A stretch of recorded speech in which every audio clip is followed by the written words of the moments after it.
அனைவருக்கும் வணக்கம். Welcome to world village cookery channel. எல்லாரும் எப்படி இருக்கீங்க?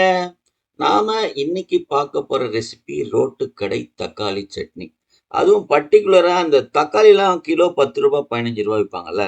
அந்த டைம்ல நிறைய தக்காளி பச்சை மிளகாலாம் போட்டு ஒரு ஃபேண்டாஸ்டிக்கா தண்ணியா சட்னி. அது சட்னி கூட சொல்ல முடியாது, தக்காளி குழம்புன்ற மாதிரி இருக்கும்.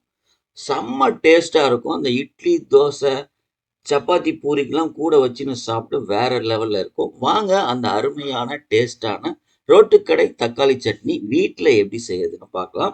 அதுக்கு முன்னாடி நம்ம சேனலை சப்ஸ்கிரைப் பண்ணாமல் இருந்தீங்கன்னா தயவு செய்து சப்ஸ்கிரைப் பண்ணுங்க. பக்கத்தில் பெல் ஐக்கான் வரும், அதையும் ப்ரெஸ் பண்ணிடுங்க.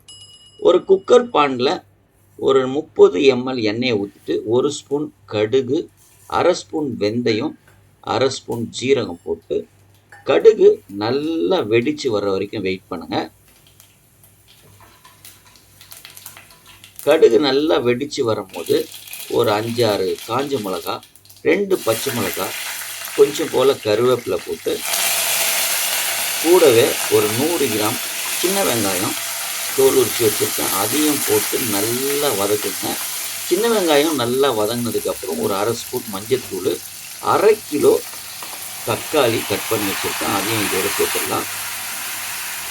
தக்காளி சீக்கிரமாக வதங்கிறதுக்காக தேவையான அளவு உப்பு சேர்த்துடலாம்.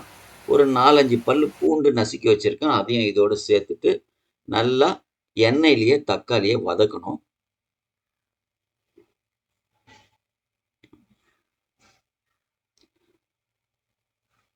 அதுக்கப்புறம் 1 ஸ்பூன் குழம்பு மிளகாத்தூள் சேர்த்துங்க.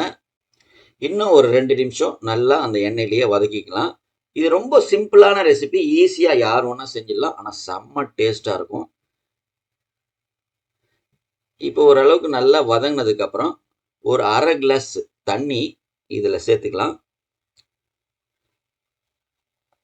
1/2 கிளாஸ் தண்ணி சேர்த்துட்டு இதை குக்கர் மூடி போட்டு விசில் வச்சுட்டு கரெக்டாக ஒரு 3லேருந்து 4 விசில் வேக வச்சுக்கலாம். ப்ரெஷர் போனதுக்கப்புறம் இதை ஓப்பன் பண்ணிவிட்டு இதில் இருக்கிற தண்ணியை வந்து நம்ம ட்ரைன் பண்ணிடணும். தண்ணியை தனியாக பிரித்து எடுத்துடணும்.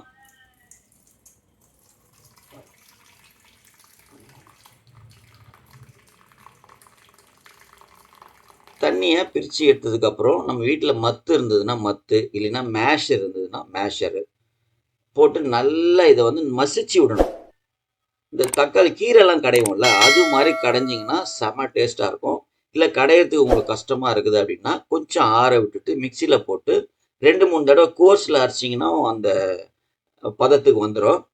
அது உங்களோட விருப்பப்படி அதை வந்து நல்லா மசிச்சிங்க.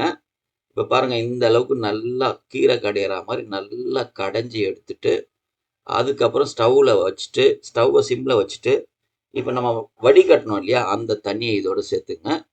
அப்புறம் இதை கொஞ்சம் உப்பு புளிப்பு டேஸ்ட் பண்ணணும். புளிப்பு வந்து கொஞ்சம் நிறையவே இருக்கும். ஸோ உங்களோட புளிப்புக்கு உப்புக்கு தேவையான அளவுக்கு தண்ணி, தேவைப்பட்டதுன்னா உப்பு சேர்த்துட்டு கடைசியாக பொடியாக நறுக்குனா கருவேப்பிலை கொத்தமல்லியை போட்டுட்டு இறக்குனீங்கன்னா அருமையான ரோட்டுக்கடை தக்காளி சட்னி செம்ம டேஸ்டா இருக்கும். செஞ்சு பாருங்க, சாப்பிட்டு பாருங்க, சந்தோஷமா இருங்க. உங்க வீட்டுல செஞ்சு பார்த்துட்டு எப்படி இருந்ததுன்னு கமெண்ட் பாக்ஸ்ல கமெண்ட் பண்ணுங்க. உங்களோட ஒவ்வொரு கமெண்ட்ஸும் எங்களுக்கு ரொம்ப ரொம்ப முக்கியம். இந்த வீடியோ பிடிச்சிருந்ததுன்னா ஒரு லைக் ஒன்று போடுங்க. உங்க நண்பர்களுக்கும் உறவினர்களுக்கும் ஷேர் பண்ணுங்க. முக்கியமா நம்ம சேனலை சப்ஸ்கிரைப் பண்ணுங்க. பக்கத்துல பெல் ஐக்கான் வரும், அதையும் பிரஸ் பண்ணுங்க. நன்றி, வணக்கம், பை.